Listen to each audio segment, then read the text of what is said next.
আরে জাহিদ ভাই, কেমন আছেন আপনি? আলহামদুলিল্লাহ ভাই, তুমি কেমন আছো? ভালো। অনেক দিন পর দেখলাম। কি ব্যাপার, এতদিন দেখি না আপনাকে? এই আসলাম, তোমাকে দেখিনি অনেকদিন। তাই না? তা সবকিছুই তো চেঞ্জ হয়ে গেছে, পোশাক আশাক। কি ব্যাপার বলেন তো? এ সব তোমাদের দোয়া আর উপরওয়ালার ইচ্ছা। আর নতুন একটা চাকরিতে জয়েন করছি তো। চাকরিতে জয়েন করছেন তো, আমাকে তো কিছুই জানালেন না। না না, চাকরিটা কিন্তু বেশ ভালো, বেতনও 50,000 টাকা বেতন। 50,000 টাকা? কি বলেন ভাই, এই সময়ে 50,000 টাকা বেতন? আপনি না একটা কথা ভুলে গেছেন মনে হয়। বলছিলেন যে ছোট ভাই, আমার যদি চাকরি হয় তাহলে কিন্তু তোমারও হবে। ভুলে গেছেন? আরে আমি তো তোমার খোঁজ নিতে আসছি ওই কারণেই। আমার ভিতর একটা কাজ করলো যে আমার ছোট ভাইটা কোথায় আছে। এই কারণেই তো আমি সরাসরি ঢাকা থেকে তোমার বাসায় চলে আসছি। তাই নাকি? তা কোথায় চাকরি হলো, কে দিল আপনাকে চাকরি ভাই?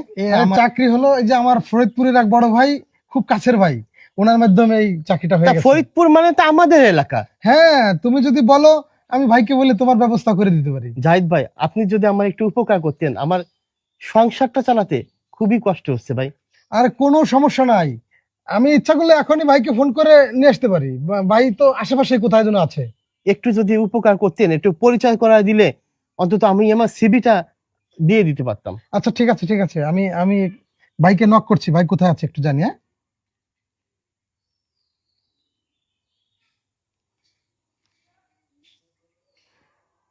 ভাই, আসসালামু আলাইকুম। কোথায় আছেন ভাই? ও আমাদের এলাকায়? ভাই কাইন্ডলি একটু প্লিজ, ভাই প্লিজ একটু একটু ঘুরে যান ভাই। জি জি জি, ওই প্রথম যে বাসায় মিট করছিলাম ওই বাসাটাই। জি হ্যাঁ হ্যাঁ, ওই আমার এক ছোট ভাই আছে, ওর ব্যাপারে একটু কথা বলবো। প্লিজ ভাই একটু আসেন। হ্যাঁ হ্যাঁ, আমি বসছি বসছি, আমার সেই ছোট ভাই আমার সামনেই আছে। এখনই আসেন আপনি, আসার পর কথা বলি ভাই। আচ্ছা ওকে ওকে। হ্যাঁ ভাই আসতেছে। আসতেছে? এখনই এখনই। ও ভাই, কি যে উপকার করলেন আপনি আমার। আচ্ছা ঠিক আছে, আমরা তাহলে বসি। হ্যাঁ ভাই আসুক, বসি তাহলে। কথা বলি। ঠিক আছে। আচ্ছা ছোট, তোমার দিনকাল কেমন যাচ্ছে? ভাই দিনকাল আর কেমন যাবে, বেকার মানুষ, বোঝেনি তো। সংসার চালাতে প্রচুর হিমশিম খেয়ে যাচ্ছি ভাই। ছোট, তোমার এই হাতের ফোনটা তো অনেক সুন্দর। ভাই অনেক দামি ফোন, 1,00,000 টাকা দাম। ওই আমার এক বন্ধু বিদেশ থেকে কালকেই আসছে, তো ও একটু চার্জে দিতে বললো বাসায়। ওর আবার ওখানে সমস্যা, তো একটু চার্জে আমি জাস্ট একটু দেখতেছি যে ফোনটা কেমন। ও হয়তোবা এই 2-4 ঘন্টা পরে এসে ফোনটা নিয়ে যাবে। আচ্ছা দেখি, আমি একটু দেখি তো। এই যে দেখেন। ওয়াও ভাই, এরকম ফোন চালানো তো আমাদের সম্ভব না, বিদেশে যারা থাকে ভাই। হ্যাঁ এই জন্য তো বলছি ভাই, আমার একটা চাকরি দিয়ে দেন, অন্তত 1,00,000 না হোক, ওই 20,000 টাকা দিয়ে যদি একটা ফোন কিনতে পারতাম তাহলে মনে একটা শান্তি পাইতাম ছোট, ভাই। কুল কুল ছোট, বলছি তো আমি তোমার ব্যবস্থা করব। ভাইকে ফোন দিচ্ছি, ভাই আসছে, ইনশাল্লাহ নিরাশ হবে না তুমি, হবে। ওই যে মনে হয় ভাই, ওই যে মনে হয় চলে আসছে। হ্যাঁ, আসছে আসছে, ভাই আসছে। হ্যাঁ ভাই, আসসালামু আলাইকুম। ওয়ালাইকুম আসসালাম। আমি কাকুল। জাহিদ ভাইয়ের মুখে আপনার অনেক প্রশংসা শুনছি। ভাই আপনি এত ভালো মানুষ, আর আপনি যে আমাদের ফরিদপুরের লোক তা তো জানতামই না। তো এই গরিবের বাসায় আসছেন, আপনাকে কোথায় বসতে দিব? ভাই ওই যে আপনারা ফোনে বললাম না, এই আমার ছোট ভাই অনেক দিন ধরে বেকার অবস্থায় আছে, লেখাপড়া শেষ। হ্যাঁ, একটা ভালো চাকরির দরকার, এই কারণে আপনারা একটু আপনার শরণাপন্ন হয়েছে ভাই। আপনি যদি একটু ভাইটার দিক খেয়াল করেন ভাই। চাকরি কোনো ব্যাপার? তুমি ফোন দিছো না, তোমার ছোট ভাই চাকরি অটোমেটিক হয়ে যাবে। আমি তো একজনের কাছে 5 লাখ টাকা পাবো, আমার তো ফোন ধরতেছে না। তোমার ফোনটা দেখি, একজনটা মিস কল দেই। আরে ভাই মিস কল দেবেন কেন, আপনি আমার ফোন দিয়ে কলই দেন। ফোনটা তো অনেক দামি, এই ফোনটা যেভাবে হোক মারতে হবে। তোমরা একটু বসে এখানে, আমি একটু কথা বলে আসতেছি পাশেরতে। জি ভাই ঠিক আছে, আসেন, আমরা এখানে আছি ভাই।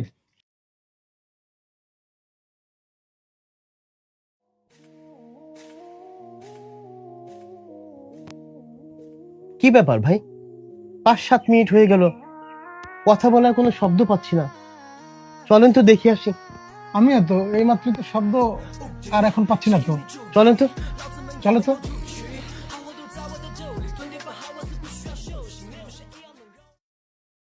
এইখানেই তো ছিল, তাকে তো দেখতেছি না ভাই। আমার বন্ধুর ফোন, ও তো এখনই চলে আসবে ফোন নেওয়ার জন্য। আর সমস্যা নাই, আমি তো, তুমি ধরো আমি ফোন দিচ্ছি, বলবো তো যে জরুরি একটা 5 লাখ টাকা পাবে, কিন্তু যে কাঙ্ক্ষিত নম্বরটিতে এই মুহূর্তে সংযোগ দেওয়া না, সফল কল তো হচ্ছে ঢুকতেছে না। আপনি তো বলছেন যে আপনার পরিচিত ভাই। আরে সবই তো ঠিক আছে, পরিচিত। উনি তো বললাম না আমার চাকরি দিয়েছে, আর ওনার বাসায় তো আর আমি কখনো জানি। উনি বলছে ওনার বাসা ফরিদপুর। দেখলেন না, ফোন দিলাম আর চলে আসলো এলাকায়। আপনি কি শিওর যে তার বাড়ি ফরিদপুর? আপনি কি? সে তো বলছে আমারে যে আমার বাসা ফরিদপুর, এবং ভাই। আমার চাকরিও হয়েছে, কিন্তু আমি তো এখনো জয়েন করিনি। ভাই আমি বুঝতে পারছি ভাই, আমরা চিটারের হাতে ধরা পড়ে গেছি। না না না, আর টেনশন করো না, আমি দেখতেছি ব্যাপারটা, আমি দেখতেছি রে ভাই, আমি দেখতেছি। হ্যাঁ, তাহলে আমি কি বসে আরে থাকি? ব্যাপারটা আমি দেখতেছি, আচ্ছা। দেখতেছি ব্যাপারটা। তুমি একদমই টেনশন নিয়ে না, আমি দেখতেছি। আচ্ছা ওকে ফোন তো জি। ফোন নিয়ে কোথায় যাবে? আমার পরিচিত তো, সমস্যা নাই, আমি দেখতেছি ব্যাপারটা।